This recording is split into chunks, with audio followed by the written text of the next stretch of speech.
10 months of Ultrakill teasers led up to this, an entire remaster despite the game not even being out yet, a release date not too far away, 2 brand new levels, and even a complete theme change with the Prelude. So this is what it currently looks like. Pretty barren, honestly, quite forgettable, whilst this is the new version. Heat is now a massive component when it comes to the early game. There's this scorching heatwave effect bloating the screen, red ambience flooding the level, and overall just a darker theme, as you can see. It kinda just sounds like I'm describing Minecraft's nether. In 04, they've even added these cooling showers with breakable glass, so you can still dash ahead if you want. I mean, they even changed 04 to literally take place at a fucking blunt.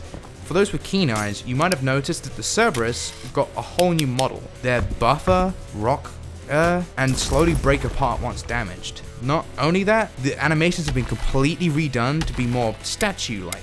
The final staircase room here also just looks so much more grandiose. It looks so good. Free at last. This layer has always been a source of confusion for players because the old low poly aesthetic was meant to showcase that the world was fake. Thing is, basically nobody realized this and just thought the graphics were shit. So they've gone ahead and changed basically everything. The new trees are these bright projections, there's this weirdly hazy look, and that skybox! I wouldn't be surprised if some new players try and walk outside the map without noticing that it isn't real. This skybox effect carries over to 1.2, where the lighting has also shifted into a piss yellow hue that's oddly charming. As for 1.3, the opening area has some unique paintings that might contain some lore significance, question mark.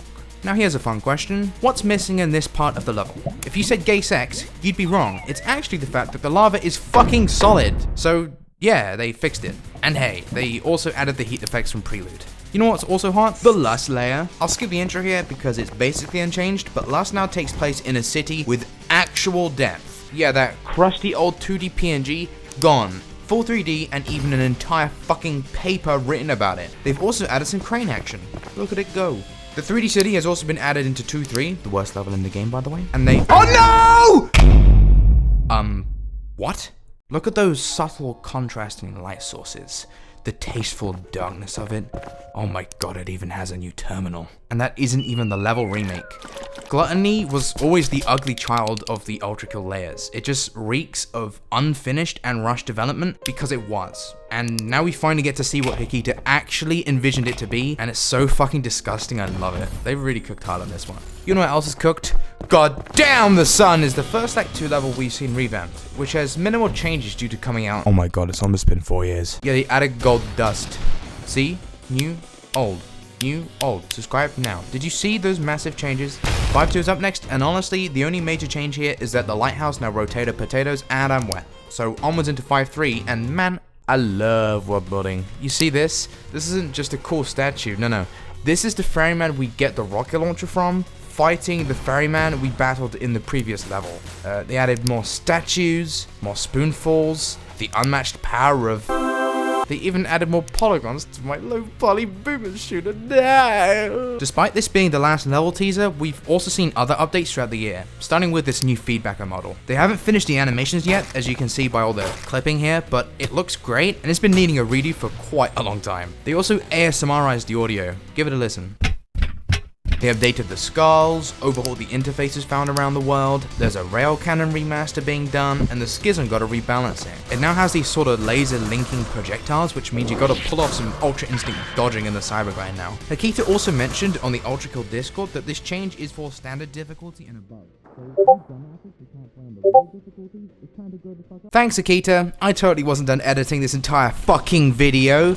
This, oh fuck it's cold, is one of the new levels. Notice anything familiar? This is the Prelude, getting its first new level in over half a decade. Basically, Hikita's adding what he calls Encore levels. You unlock them after beating the game, and there'll be one for every single layer. It remixes the best parts of the entire layer into a single mission, and uses all the enemy types in order to make it, quote unquote, harder than the base game, but easier than P2.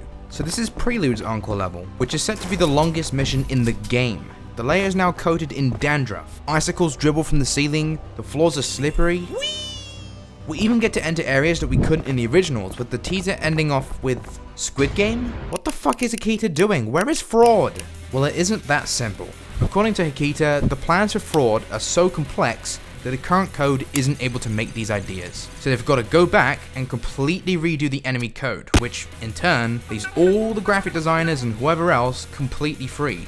So instead of doing nothing, we're getting this massive remaster update later this month. The devs actually made a summary video about the new AI assistants, but I'm gonna be real, I didn't understand a single thing throughout the video. But if you want some Ultrakill videos you can understand, check out some others I've made here.